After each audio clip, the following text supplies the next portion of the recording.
I want to support this bill wholeheartedly tonight. I already sympathise today with the tragic accident in Donegal, and it's just so sad.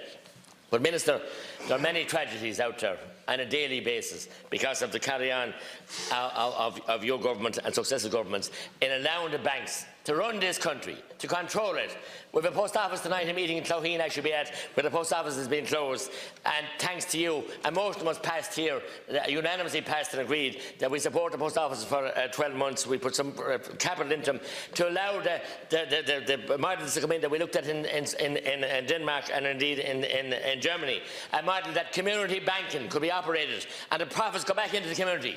But you have vetoed it. And you can't look at me now, you're covering your hands, you vetoed it because you're in hock to the banks. 101%. Minister Noonan said we needed the vultures. They were very good, necessary, imagine. As you know, he was never a farmer, and you see the way the vultures deal with dying sheep and pet lambs when they're born, or lambs when they've been born, and taking the eyes out of their heads. That's what they are. He's mentioned about the carcass as well. Taoiseach Varadkar has said that the vulture funds are more effective than the banks.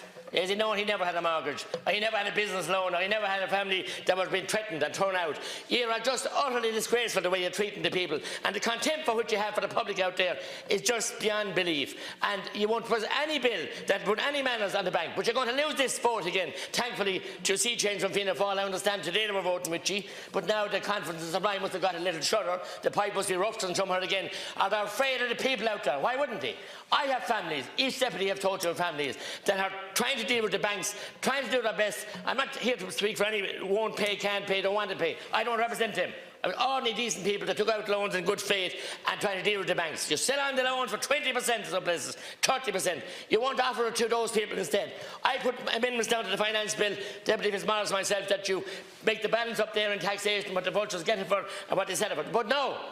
I would be ashamed if I was you, Minister, to be a Minister for Finance and allow what the vulture funds are doing to the citizens of this country. A week after we celebrated the first Dáil, 100 years Dáil, I'd be ashamed to be the Minister of Finance. I have up and down the country, and Ed Honohan then was helping people and did bring up help us, the draft legislation here, spent countless hours and days, who has been fair, not been unreasonable to the bank, been fair with people, and he's admonished out of the system, by the system that be, at your behest. Because he's appointed by the government, not by the minister, not by the courts or by Justice Kelly or anybody else. He's appointed by the government. You know that. But no, you want no vestige of people of support for ordinary people. You're in hock to the banks. Your legacy is a disgrace, will be a disgrace. You see what the Children's Hospital is and everything else. And Minister, you're just self-serving. I voted for the bank guarantee. The single biggest mistake I ever made in my life, and I made many of them. And that's one mistake I regret the day I die. What are they doing to us? And you'll see your friends in Europe in the next 6 weeks how they treat us now when Mrs May gets tough. We'll see when they cut you adrift like they did with the bailout when they charged us 6% for the money. We got it for the IMF for 3%. It's a thundering disgrace what you're doing, and you should be ashamed to say, look, and not a sinner, solitary soul over there, and not a Labour Party member in the House tonight is sad.